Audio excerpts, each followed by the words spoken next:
সম্মানিত দর্শক, স্বাগত জানাই এসএফ টিভির ভিন্নধর্মী আয়োজন খেলার মাঠ অনুষ্ঠানের পক্ষ থেকে। আপনাদেরকে জানিয়ে রাখি, এসএফ টিভির একটি ভিন্নধর্মী আয়োজন খেলার মাঠ অনুষ্ঠানের আমরা দেশের বিভিন্ন অঞ্চলের সাবেক খেলোয়াড় এবং বর্তমান যারা প্রতিভাবান খেলোয়াড় আছেন তাদেরকে নিয়েই তাদের সাক্ষাৎকার এবং তাদেরকে নিয়ে যে আমরা আয়োজন করেছি, সেই আয়োজনটি হলো খেলার মাঠ। এই খেলার মাঠের অনুষ্ঠানে আজকে এসএফ টিভির স্টুডিওতে যিনি হাজির হয়েছেন, একসময়ের সারা বাংলাদেশের সুপরিচিত একটি মুখ, বাংলাদেশের আনাচে কানাচে যার নাম শুনলেই একজন কিংবদন্তির চেহারা পেত এবং সাবেক বাংলাদেশ জাতীয় ফুটবল টিমের সাবেক ফুটবলার এবং জাতীয় ফুটবল টিমের সাবেক কোচ এবং বর্তমান চুয়াডাঙ্গার ফিউচার ফুটবল একাডেমির যিনি কোচার হিসেবে দায়িত্ব পালন করছেন, আমাদের চুয়াডাঙ্গার কৃতি সন্তান মাহমুদুল হক লিটন।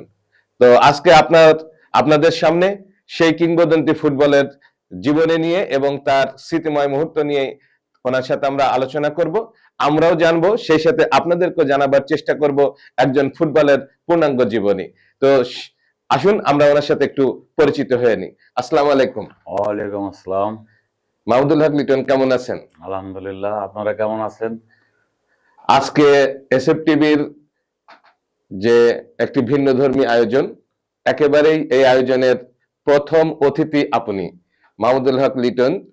যে আজকে আপনাকে আমরা এই এসএফ টিভির স্টুডিওতে পেয়ে অত্যন্ত আনন্দিত এবং গর্বিত বোধ করি যে চুয়াডাঙ্গার একজন কৃতি সন্তান তথা সারা বাংলাদেশের ফুটবল জগতের এক অনন্য নাম এবং একটা নক্ষত্র, সেই মানুষটিকে আজকে এসএফ টিভির স্টুডিওতে পেয়ে আমরা সত্যিকার অর্থেই আনন্দিত।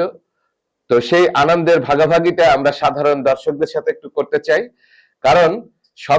কারণ বাংলাদেশে কিন্তু ফুটবল একটি আলাদা একটা নাম। বাঙালির কিন্তু আনন্দের এবং যে বিনোদনের জায়গা সেটা হলো যে ফুটবল, আর ঠিক সেই ফুটবলের মাঠ কাঁপানোর খেলোয়াড় হচ্ছেন যে আপনি। তো সেক্ষেত্রে অনেকেই যে প্রজন্ম আপনার ফুটবলের গল্প শুনে অনেক খেলাধুলায় উৎসাহিত এবং অনুপ্রাণিত হয়েছে, সেই প্রজন্ম জানতে চাই আসলে আপনার সেই সুখময় খেলোয়াড় জীবনের অনেক স্মৃতিময় গাথা, যে সমস্ত স্মৃতি আছে সেই সমস্ত জানতে চাই, এবং আপনার ফুটবলের উঠে আসা এবং ফুটবল থেকে ফিরে এসে বর্তমানে যে আপনি এখনো এই বয়সে এসে ফুটবল নিয়ে চিন্তা করছেন, আপনার সমস্ত চিন্তা ভাবনা নিয়েও হচ্ছে যে তাদের ভিতরে অনেক আগ্রহ। সেই আগ্রহ থেকেই আজকের আমাদের এই ভিন্নধর্মী আয়োজন খেলার মাঠ। তো খেলার মাঠের পক্ষ থেকে আপনার কাছে আমাদের একটি জিজ্ঞাসা, সেটা হচ্ছে যে আপনার ফুটবল জীবনটা আসলে কিভাবে শুরু হয়েছে? ধন্যবাদ এসএম টিমের আপনাকে এবং দর্শকদের আসসালামু আলাইকুম। আসলে খেলাধুলা করতে গেলে প্রত্যেকের জীবনে একটা মানে অবশ্যই থাকে, হিস্ট্রি তো অবশ্যই থাকে। আমারটা একটু ভিন্ন ধর্মী। আমি অরিজিনালি ফুটবল খেলোয়াড় ছিলাম না, আমি ছিলাম ভলিবল খেলোয়াড়। আচ্ছা আচ্ছা। আমি যখন ক্লাস 7 থেকে খেলা শুরু করি, স্পোর্টসও করতাম, ভলিবল খেলতাম আর ফুটবলও খেলতাম। তখন তো আমাদের সময় আমরা যখন ছোট তখন হলো 76-77 সাল আর কি, সেই টাইমে সবাই সব খেলা করতো। তা আমি ওই রকম, আমাদের ফ্যামিলিটাও স্পোর্টসের ফ্যামিলি, সেই জন্য আমি ফুটবলও খেলতাম, শীতকালে অ্যাথলেটিক্স করতাম, আবার ভলিবল খেলতাম।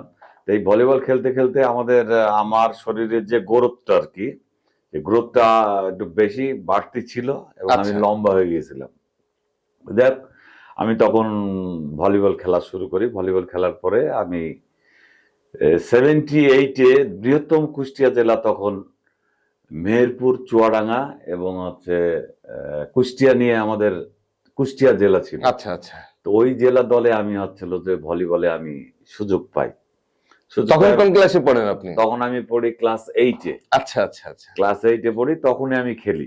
খেলার পরে তারপর আমি ওদের সঙ্গে স্কুল লেভেলে, চুয়াডাঙ্গা থেকে আমি স্কুল লেভেলে ভিজি স্কুলে খেলার পরে ভলিবল, তারপর ওরা আমার পছন্দ করছিল। পছন্দ করার পরে কুষ্টিয়া থেকে আমি পটুয়াখালী খেলতে যাই। আচ্ছা, ভলিবল ওখান থেকে খেলার পরে ওখান থেকে আসি, আবার বর্ষার সময় আসলে আমি ফুটবল খেলি। যাই হোক, এটা আমি ভলিবল খেললাম। ভলিবল খেলতে খেলতে আমি ঢাকায় কিন্তু খেলি, আচ্ছা ভলিবল খেলি 3 বছর। আমি ঢাকা বিটিএনসি ভলিবল টিমে খেলি। আচ্ছা 3 বছর খেলার ভিতরে আমি হচ্ছিল 78, 79, 80, আচ্ছা এই 3 সাল আমি 80 সালে ম্যাট্রিক পরীক্ষা দিয়েছি। এই পর্যন্ত আমি ভলিবল খেলছি ঢাকায়। আচ্ছা তা এর ভিতরে আমি ফুটবল খেলতাম। ফুটবল খেললে তখন আমি নিজে নিজে এই ভলিবলের ভিতরে আমি স্ট্যান্ড ক্লাবে, যে ক্লাবে আমি প্রথম খেলি ফুটবল, সেই ক্লাবের অফিসিয়াল ছিল ভলিবলের আবার অফিসিয়াল, আচ্ছা স্ট্যান্ড ক্লাবের ভলিবলের অফিসিয়াল। তারপর ওনার কাছে বললাম যে আমি ফুটবল খেলি, তা আমি হচ্ছিল যে ফুটবল খেলতে চাই, আপনার ক্লাবে যদি কোনো সুযোগ থাকে আমাকে একটু ট্রায়ালের ব্যবস্থা করে দেন। তো যে তুমি তো ফুটবলের জন্য অনেক ভালো ফিগার, আচ্ছা আচ্ছা। তুমি কিরকম খেলো কি বৃত্তান্ত, ঠিক আছে আসো একদিন। তো সেই সময় যখন আপনি ভলিবল ভালো খেলছেন, সেই সময় কি স্থানীয়ভাবে ফুটবলে তেমন কোনো খেলাধুলা অবশ্যই অবশ্যই, হ্যাঁ আমি তখন? চুয়াডাঙ্গায় তখন খেলি। চুয়াডাঙ্গা আচ্ছা মহকুমা তখন ছিল, আচ্ছা চুয়াডাঙ্গা মহকুমা টিমে তখন খেলি।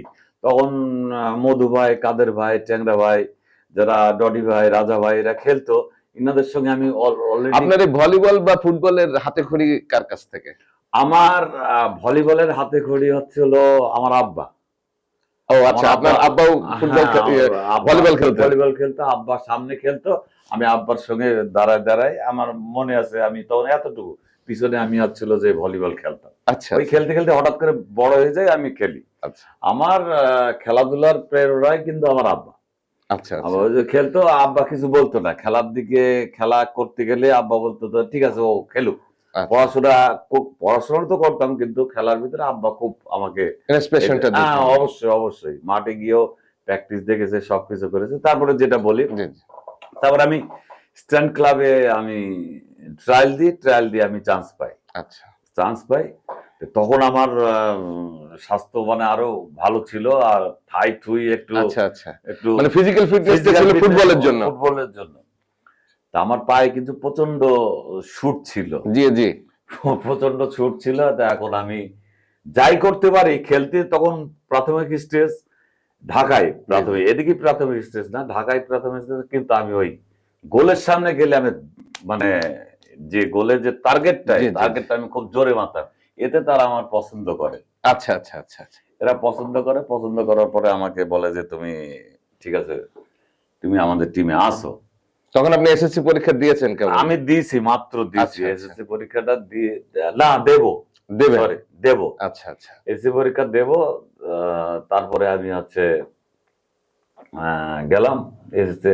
মাঝখানে ভলিবল খেলা, ওই আস্তে আস্তে ওই যে যখন আমি ঢাকার চান্স পেয়ে গেলাম, জি জি তখন এদিক দিয়ে আমি এবার ভলিবল খেলাটা আমি হচ্ছিল যে একটু আস্তে আস্তে কমায় দিলাম যে আমি ফুটবল খেলবো। আচ্ছা, ফুটবলে তখন ক্রেজ, আচ্ছা মানে যে কোনো জায়গায়। তারপরে মাঠে যাচ্ছি আমি, হঠাৎ করে ঢাকায় থাকার পরে সালাউদ্দিন ভাই, জি জি। তারপরে ওদিকে হচ্ছিল যে হেলাল ভাই মারা গেছে, আর সেই সময় তো ম্যারাডোনা তুঙ্গে। হ্যাঁ তুঙ্গে।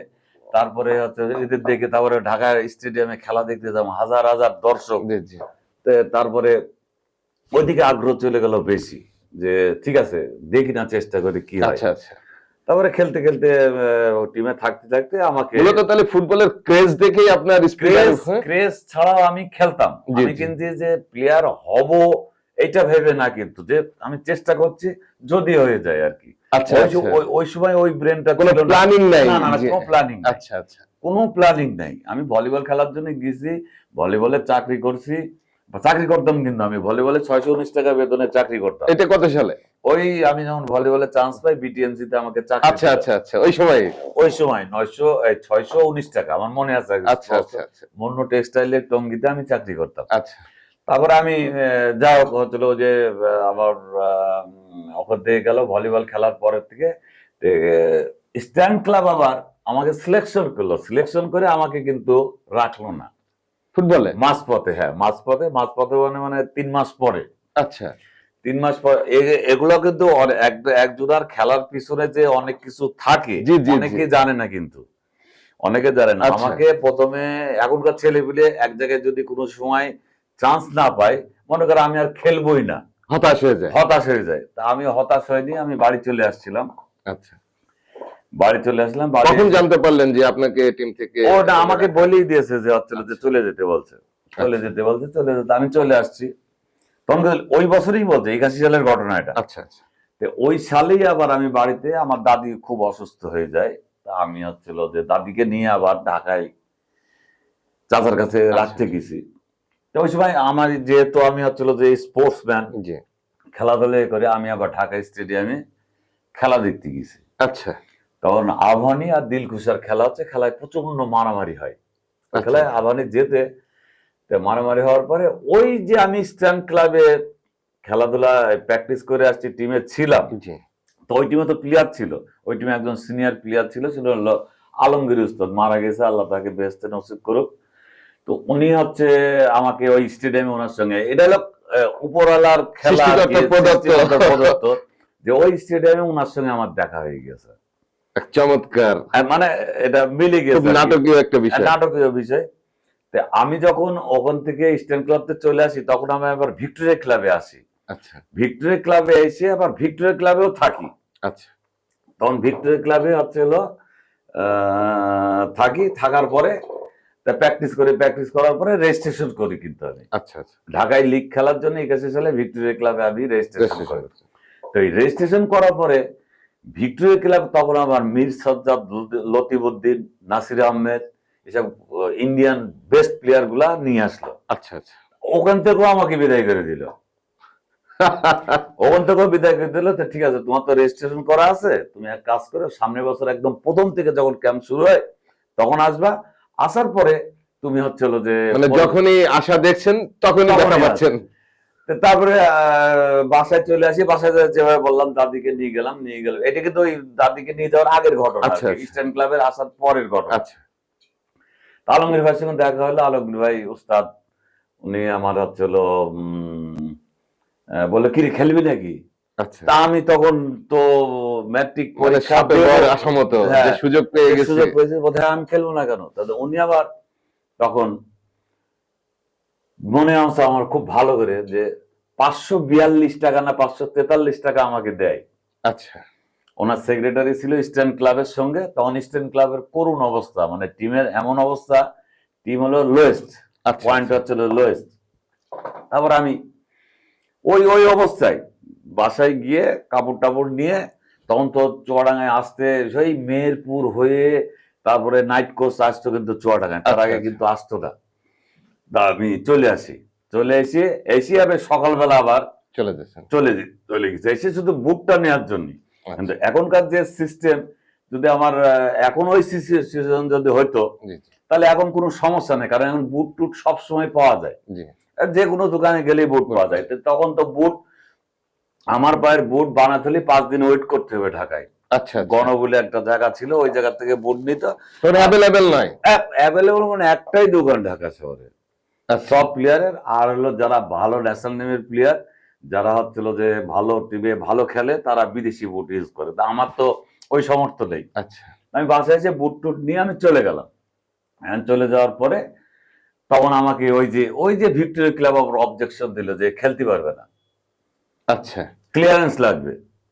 রেজিস্ট্রেশন করেছিল, ওই যে রেজিস্ট্রেশন করেছে, ক্লিয়ারেন্স লাগবে। এখন ক্লিয়ারেন্স লাগবে, তখন হচ্ছিল যে আমার চাচা, তৎকালীন অ্যাথলেটিক্স ফেডারেশনের সভাপতি ছিলেন উনি, মান্নান চাচা, সবাই চেনে, হার্ডেলসে, উনিও ন্যাশনাল টিমের, মানে পূর্ব পাকিস্তানের হার্ডেলার। আচ্ছা আচ্ছা তো ওনার কাছে গিয়ে বললাম, বলার পরে উনি আবার ভিক্টোরিয়া ক্লাবের সঙ্গে জড়িত। আচ্ছা আর রহিম ভাই ছিল শ্রদ্ধেয়, উনিও মারা গেছেন।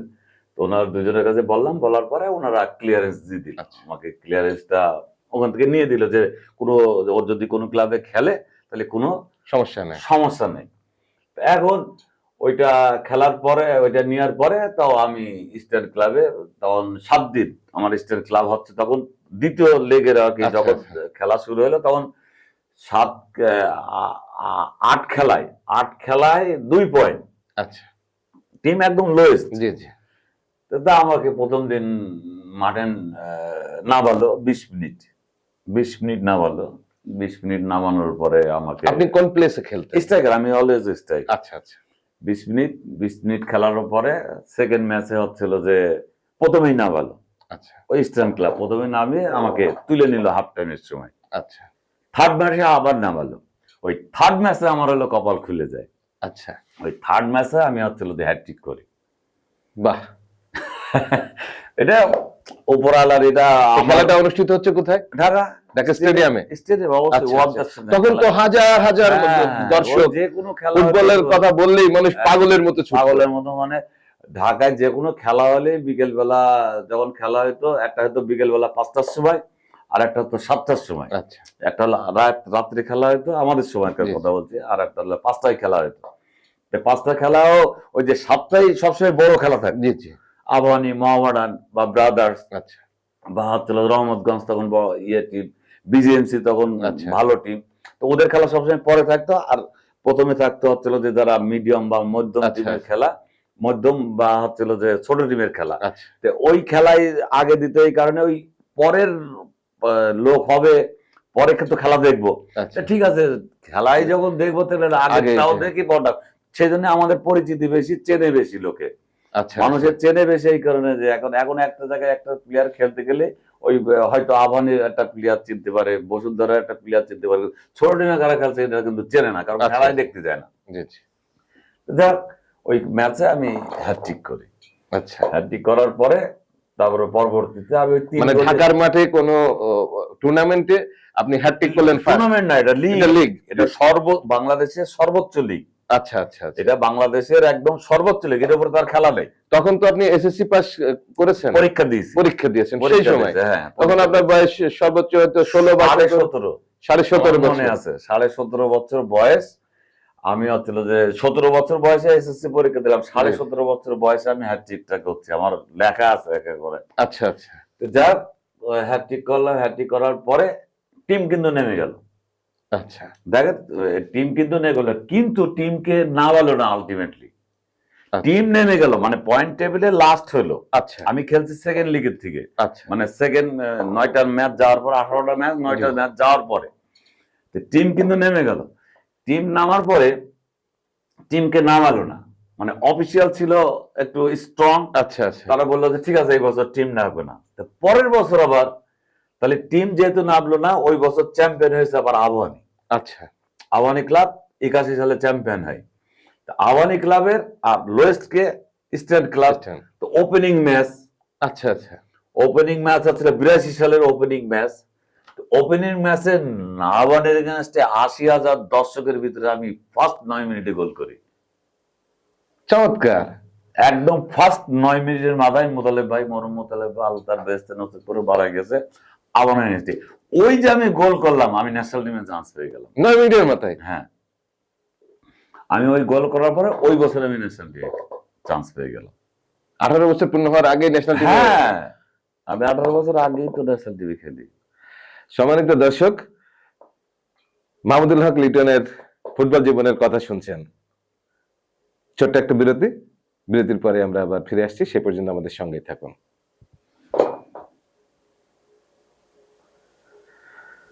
সম্মানিত দর্শক মন্ডলী, আমরা আবার ফিরে এসেছি এসএফ টিভির স্টুডিওতে। যিনি আমাদের হাজির হয়েছেন মাহমুদুল হক লিটন। আপনারা শুনলেন তার ফুটবলের যে উত্তরণটা। 18 বছর বয়সেই ঢাকার মাঠ কাঁপিয়ে উনি ফার্স্ট 9 মিনিটে গোল করে জাতীয় টিমে চান্স পেলেন। এটা আসলে এক প্রকার মানে ক্যারিসমেটিক একটা বিষয়, হয়ে যাওয়া। এটা আল্লাহ দেওয়া। এটা আমি কি করেছি না করেছি, বাংলাদেশের জাতীয় ফুটবল টিমে কি এইভাবে কেউ চান্স পেয়েছে আপনার কি জানা আছে, যে একটা ম্যাচের মধ্যে দিয়ে? এর থেকে আমি ন্যাশনাল টিমে চান্স পাওয়ার পরে এর থেকেও অন্য ঘটনাও আছে, আরো ইজি ভাবে চান্স পেয়েছে, মানে কপাল থাকলে যেটা হয় আর কি, সেটা বলবো না ঘটনা। আচ্ছা আচ্ছা। এটা একটা খুব ফাইন ঘটনা আমাদের। যেহেতু 18 বছরে আপনি জাতীয় টিমে, আমি তখন সালাউদ্দিন ভাই, সেই সময় তো পত্রিকায় বড় বড় ছবি ছাপা হতো। এখনো আছে, বড় বড় ছবি ছাপা হতো। তখন একজন ফুটবলার মানে একটা মানে সিনেমার নায়কের মতো তাদের হচ্ছে যে ক্রেজ। সিনেমায় অফার পাইছে অনেকবার। আচ্ছা আচ্ছা। না, আমরা যে ছবিগুলো আপনার দেখি, আপনি যে সময় ফুটবল খেলতেন, সেই ছবিগুলো আসলে নায়কদের চাইতে কোনো অংশে কম না। আপনার যে ফিজিক্যাল ফিটনেস এবং চুল ছিল অনেক বড় বড়, আপনার তখন খুব সুন্দর ছিল। তো আমরা আপনার কাছে জানতে চাই যে যেহেতু আপনি ন্যাশনাল টিমে চান্স পেলেন, চান্স পাওয়ার পরে তখন এই অঞ্চলের মানুষের আসলে অনুভূতিটা কেমন ছিল, এবং সেখানে সেই ফিলিংসটাকে আপনি অনুভব করেছেন? আমাকে আমাকে হচ্ছে যে যথেষ্ট উৎসাহিত করেছে, যেমন আমার বাবা, আমার আব্বা উৎসাহিত করেছেন, তারপর আমার চাচারা ঢাকায় ছিল, ওনারা ইয়ে করেছেন, এবং চুয়াডাঙ্গার অনেক লোকই চুয়াডাঙ্গার হচ্ছিল যে ইয়ে যে আমাদের একটা ছেলে তো ঢাকায় অন্তত খেলছে। ইতিপূর্বে কি কোনো খেলোয়াড় কখনো জাতীয় টিমে খেলছে চুয়াডাঙ্গাতে? না না না, আর কেউ সুযোগ পায়নি, এই প্রথম সর্বপ্রথম আপনি চান্স পেয়েছেন। আমার পরে আর এক সন্তান মামুন হলো আমার পরে। মামুন ভাই কত বছর পরে আপনার? অনেক অনেক অনেক পরে, 6-7 বছর পরে ইয়ে পেয়েছে। আমি যখন খেলা মানে ন্যাশনাল টিমেতে ইয়ে হয়েছে তখন ও হলো খেলে না, ভালো খেলেছে মামুন আমাদের ছেলে। ফুটবল খেলার সুবাদে পৃথিবীর কতগুলা দেশ ভ্রমণ করা বা খেলার সুযোগ হয়েছে আপনার? আমি হচ্ছিল যে এই পর্যন্ত দেশ ঘুরেছি অনেকগুলাই। ফুটবল একমাত্র সব দেশই ফুটবল জনপ্রিয় খেলা। না না না, মিক্সড, মানে আমি যে ট্যুর গুলো আমার, আচ্ছা আচ্ছা, ফুটবল মিক্সড, কোনটা ভেটারেন্স কোনটা কারেন্ট। আচ্ছা আচ্ছা, কোনটা ভেটারেন্স কোনটা কারেন্ট, মানে ভেটারেন্স হওয়ার পরেও কিন্তু আমরা ফুটবল খেলেছি। আচ্ছা আচ্ছা, ফুটবল খেলছি ভেটারেন্স হওয়ার পরেও। তো সেই ইয়েতেও আমরা অনেক দেশে গিয়েছি। আর খেলার ভিতরে থাইল্যান্ড, আচ্ছা, তারপরে হলো মালয়েশিয়া, তারপরে হলো নেপাল, ইন্ডিয়া, আর বাংলাদেশে সবচেয়ে বেশি খেলেছি আমরা টুর্নামেন্ট। ন্যাশনাল টিমের টুর্নামেন্টটা বাংলাদেশে বেশি খেলেছি। একটা জিনিস আপনি শুনলে মানে আপনি বুঝতে পারবেন যে আমার বিদেশে গিয়ে যদি একটা প্লেয়ার খেলা করে, ওইটার খোঁজ কিন্তু যারা ক্রীড়ামোদী ওর একদম মানে ক্রীড়ার সাথে অঙ্গাঙ্গিকভাবে জড়িত, তারাই কিন্তু খোঁজ রাখে। আর দেশে যদি খেলা হয়, পেপার পত্রিকা মানে ইয়েতে যারা দেশে খেলে তাদের পপুলারিটিটা বেশি থাকে। জি জি, দেশি খেললে যেমন আজকে হামজা চৌধুরী আমাদের গর্বের খেলছে, দেখেন না কিভাবে মানে সব লোকের কাছে এখন ফুটবল প্লেয়ার অন্তত অবশ্যই সবাই চেনছে, যে যেটা 5 বছর আগে ছিল না, এখন সেটা হচ্ছে। তো সেজন্য দেশে আমরা খেলেছি সবচেয়ে বেশি হলো দেশে। পৃথিবীর মধ্যে সবচাইতে ফুটবলই একটা খেলা যে খেলার মধ্যে দিয়ে দ্রুত গোটা বিশ্বের কাছে বা পরিচিত হওয়া যায়, জনসাধারণের সাথে পরিচিত হওয়া যায়। তা আমি ইন্ডিয়ার বাংলাদেশে করেছি, আমি লন্ডনে গেছি খেলা পারপাসি। আচ্ছা আচ্ছা, আমি হচ্ছিল যে তাজিকিস্তান কোচ হয়ে গেছি। আচ্ছা, কাজাকিস্তান, উজবেকিস্তান, এগুলো হচ্ছিল যে সব কোচ হয়ে, শ্রীলঙ্কা সব কোচ হয়ে। বিদেশের মাটিতে খেলা করার একটা স্মৃতি আমাদেরকে, বিদেশের মাটিতে যেটা আপনার কাছে এখনো মনে আছে? আমাদের মনে আমার হচ্ছিল যে দুঃখ থাকবে আর কি। দুঃখ মানে কি, সেটা বাংলাদেশের যেহেতু প্রতিনিধিত্ব করছে, বুকে হাত দিয়ে আমরা খেলেছি ওই জায়গাটায়। নেপালে ফার্স্ট সাব গেমস এর খেলা, নেপালে খেলা। তো নেপাল যেহেতু কাঠমান্ডুতে খেলার হওয়ার পরে খুব বৃষ্টি হয়, ওখানে বৃষ্টি হচ্ছিল। তো ওই খেলাটা দিয়েছিল পুলিশ লাইন মাঠে। আচ্ছা, পুলিশ লাইন মাঠে আমরা গ্রুপের খেলায় আমরা 5-0 গোলে হারাই নেপালকে। আচ্ছা আচ্ছা, নেপালকে ন্যাশনাল টিমের খেলা। ভুটানকে 3 গোল না 4 গোল দিয়েছি, নেপালকে দিয়েছি, শ্রীলঙ্কাকে। এইভাবে গ্রুপের খেলাটা আমরা পাস করার পরে আমরা ফাইনালে গেছি। ফাইনালে গিয়ে আবার নেপালের সঙ্গেই খেলা করেছে। আচ্ছা, তো নেপাল সেটা হচ্ছিল যে কাঠমান্ডু 10 স্টেডিয়ামে খেলা। তখন মাঠ এত ভালো ছিল না, এখন যত ভালো ছিল না। লাল মাটি, ওদের তো লাল মাটি, সুন্দর হাফ ঘাস আছে, হাফ ঘাস নেই, সুন্দর। আমার কাছে ছবি আছে প্রচুর, সব ছবি আছে। এখন ওই খেলায় আমরা হচ্ছিল যে 2 গোল দিয়ে 4 গোল খাই। আচ্ছা, ন্যাশনাল টিমের খেলা, ফাইনাল খেলা, 2 গোল দিয়ে 4 গোল খাইছি। 2 গোল কিন্তু আমরা প্রথমে দিয়েছি। আচ্ছা, 2 গোল দিয়ে আমরা 4 গোল। ওইটা আমার মনে গেঁথে আছে যে প্রথম ন্যাশনাল মানে সাব গেমস বা একদম সাব ফুটবল হয়, তখন হলো সাব গেমস মানে অ্যাথলেটিক সব এখন শুধু ফুটবল একটা আলাদাভাবে হয়, অ্যাথলেটিক্সটাও হয় আলাদাভাবে, মানে এটা হয় আলাদাভাবে, সুইমিংটা হয় আলাদাভাবে। তো আমাদের সময় ওইটা সাব গেমস ছিল, ফার্স্ট সাব গেমস, আমরা হেরে যাই 4-2 গোলে। আচ্ছা, তো ওইটা আমাদের মনে ইয়ে হয়েছিল যে হচ্ছিল যে জেতা খেলা, প্রথম 2 গোল করলাম। 2 গোল সেই খেলায় কি আপনার কোনো গোল ছিল? না না না, ওটা গোল করছিল আসলাম ভাই, আর আরেকটাকে আশিস না কে জানে আচ্ছা আচ্ছা। গোল করছিল। আপনার টোটাল খেলোয়াড়ি জীবনে কতগুলো গোল করেছেন এবং আমার কতগুলো ঢাকা ম্যাচে কতগুলো লিগে গোল করা হয়েছে? আমার ঢাকা লিগে সব হিসাব করলে ফেডারেশন কাপ টেশন কাপ সব মিলে গোল গোল ইয়ে করলে 112-13টা হবে। ম্যাচ কতগুলো? ম্যাচ আমি তো খেলেছি 15 বছর একটানা, জি জি। একটানা 15 বছর খেলেছি। শুধু ইনজুরি টাইম ছাড়া আমি কিন্তু কোনো ম্যাচ বসিনি কোনোদিন। কোনো ক্লাবে আমি যখন খেলা শুরু করেছি আমি কোনো দিন বসিনি। তাহলে সর্বসাকুল্য কি 115টা গোল, নাকি জাতীয় টিমের 115টা? না না না না না, জাতীয় টিমে সর্বসাকুল্য সর্বসাকুল্য 115। জাতীয় টিমে আছে, ফেডারেশন কাপে আছে, লিগে আছে।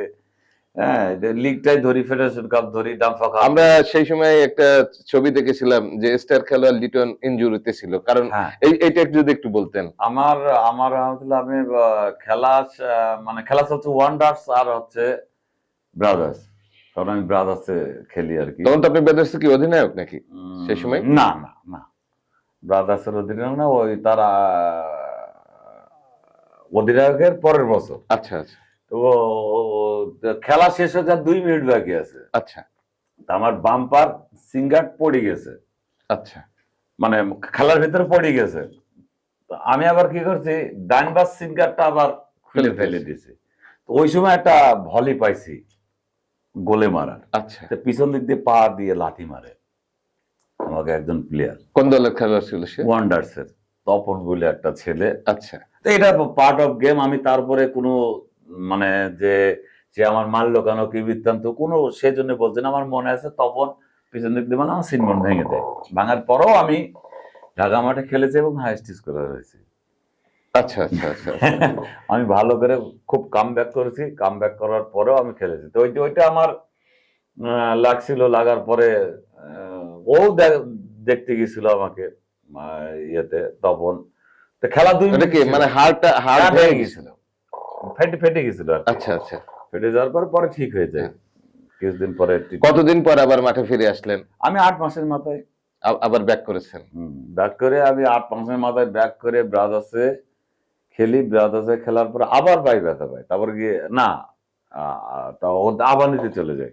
আচ্ছা আচ্ছা। আবানিতে যাওয়ার পর আবানিতে গিয়ে আবার একটা ব্যথা পাই, তারপরে ঠিক হয়ে যায়। জাতীয় টিমে খেলা শেষ করলেন কত সালে? আমি 87 সালে। 87 সালে 86 শেষের দিকে আর কি। শেষের দিকে শেষ করলেন। শেষ তার করলেন। পরবর্তী সময়টা কিভাবে কাটালেন? ওই যে আমি খেলি ক্লাবের খেলাই খেলে। তারপরে আমি লাইসেন্স করি, কোচিং লাইসেন্স আচ্ছা, করি। আচ্ছা। কোচিং লাইসেন্স করার পরে ন্যাশনাল টিমের কোচ হই, ডেভেলপমেন্টের কাজ করি। বিকেএসপি তে 5 বছর ডেভেলপমেন্টের কাজ করেছি। ফুটবল ফেডারেশনে প্যানেল কোচ ছিলাম। তারপরে ন্যাশনাল টিমের সঙ্গে কাজ করেছি। তো এখন হচ্ছে হলো যে আমি চলে আসছি দেশে। আচ্ছা। দেশে চলে আসার পরে আমি ওই চাইছি যে আমার জেলায় তো আমি খেলছি, মামুন খেলেছে, আরো কিছু প্লেয়ার খেলেছে ঢাকায়, কিন্তু আরো প্লেয়ার হোক এটা, সেই জন্য নিজে। বর্তমানে আপনার বয়স কত চলছে? আমার 63 প্লাস। 63 প্লাস। খেলোয়াড় বিধায় কি ফিজিক্যাল ফিটনেস ধরে রাখছেন? আমি এখনো দৌড়াই, এখনো খেলা করি ছেলেদের সঙ্গে। আচ্ছা আচ্ছা। এখন আমি খেলা করি, খেলাদের ছেড়ে। এখন তো একটা স্কুলের ফিউচার ফুটবল, ওটা আমার একাডেমি। কিছু দরিদ্র ছেলেপিলে আছে, একেবারেই দরিদ্র, তো তাদের কাছে আমি কোনো টাকা পয়সা না নেওয়া মতো, মানে যেটা বল কেনার জন্য 50 টাকা করে নিই মাসে। আচ্ছা, 50 টাকা করে নিই, আর আমি সবকিছু মেনটেন। যে সময় ফুটবল খেলেছেন, জাতীয় ফুটবল টিমে মাঠ কাঁপিয়ে বেরিয়েছেন বিভিন্ন স্টেডিয়ামে, সেই সময়কার ফুটবল আর বর্তমানের ফুটবলের ভিতরে কোনো ডিফারেন্স খুঁজে পান কিনা? এখনকার জীবন অনেক মডার্ন, এখনকার ফুটবল অনেক মডার্ন, অনেক রানিং কন্ডিশন। এখন ফুটবল খেলতে গেলে রানিং কন্ডিশনটা বেশি লাগে। আমাদের সময় লাগতো। আমরা যে প্র্যাকটিস, যেমন আমি বলি, আমাদের এখনকার ছেলেপিলেরা not only Chuadanga, not only হচ্ছে যে ছোট ছোট শহর, 90% ছেলেপিলে হচ্ছে যে প্র্যাকটিস করতে চায় না। আমি একটা ছোট্ট একটা কথা বলি, যেমন আমি ন্যাশনাল টিমে পৌঁছাইছি, আমি খেলতে খেলতে ন্যাশনাল টিমে পৌঁছাইছি। তো ওই জায়গাটা আমার ধরে রাখতে হবে নাকি ছেড়ে দিতে হবে? ধরতে হবে তো অবশ্যই। যে ওই জায়গাটা ধরে রাখতে হলে আমাকে কি করতে হবে?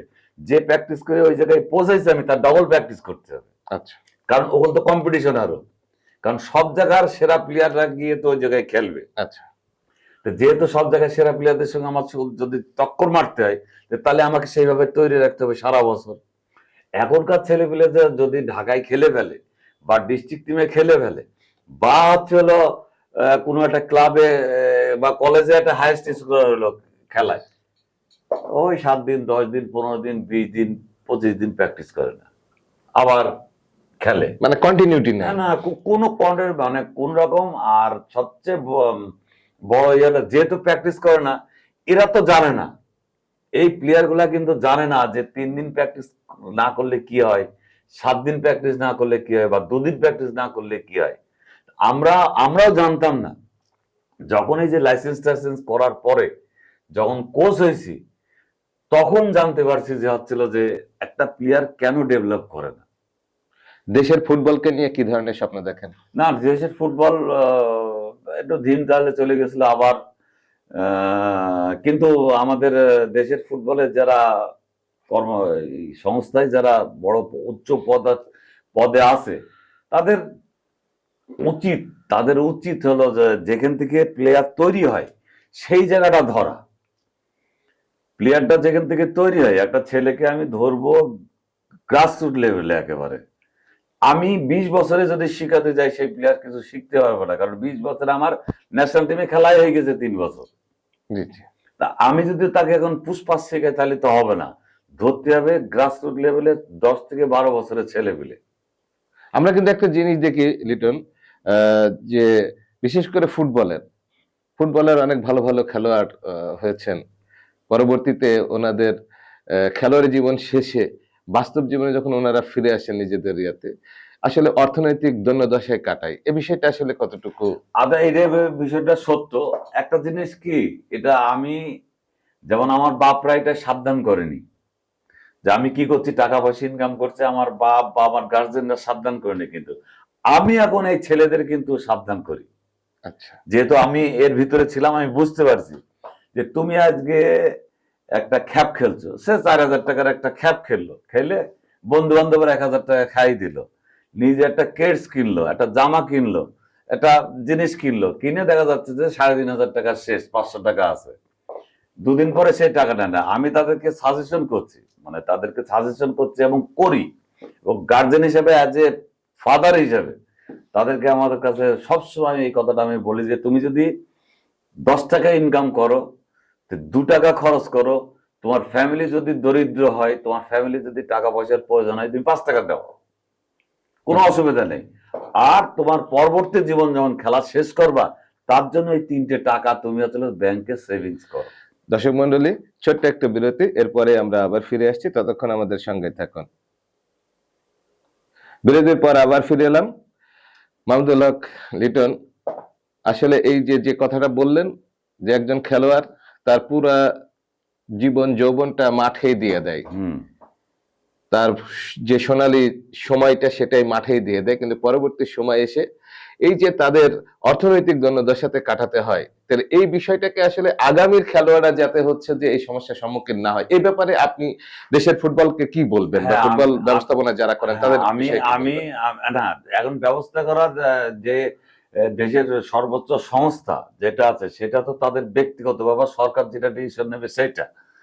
এখন আমি হচ্ছিল যে আমার ক্ষুদ্র বা ছোট পরিসরে যেটা আমার কাছে যে কটা ছেলে পিলে আছে, বা আমার সঙ্গে যে সংশ্লিষ্ট আছে, যে এর সঙ্গে দেখা হচ্ছে, ওর সঙ্গে দেখা হচ্ছে, বা বা আমার কাছে খেলতে আসছে, আমার কাছে প্র্যাকটিস করতে, তাদেরকে আমি বুঝাচ্ছি অলওয়েজ। তারা যদি আরেকজনের বোঝে, বা তারা যদি বোঝে যে তুমি এখন খেলছো, টাকা ইনকাম করছো, ঠিক আছে, এই টাকাটা যে কোনো কাজে লাগো, কারণ তুমি খেলাটার জন্য একটা রাস্তায় গেছো, একটা রাস্তায় যাওয়ার পরে 10 বছর খেলো, 5 বছর খেলো, 7 বছর খেলো, যেটাই খেলো, তুমি কিন্তু অন্য কোনো কাজের সঙ্গে সম্পৃক্ততা থাকছে না।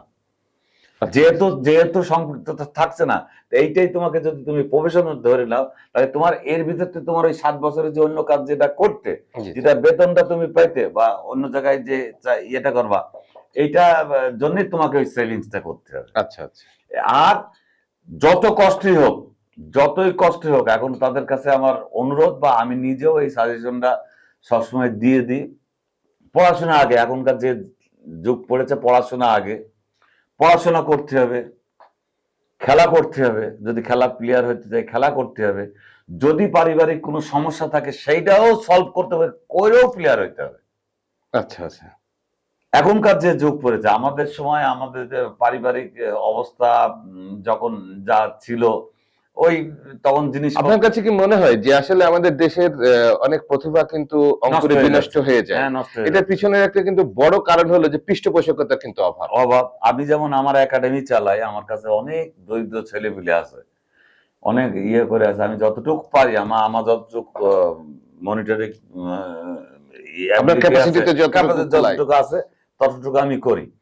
এখন কথা হচ্ছিল যে তাদের যখন যখন দেখি যে কথা যখন বলি, তারা বুঝতে তো পারি কিছু, তো তখন আমি কিছু বলি না, আর বলতে পারি না, এটা খারাপ লাগে যে।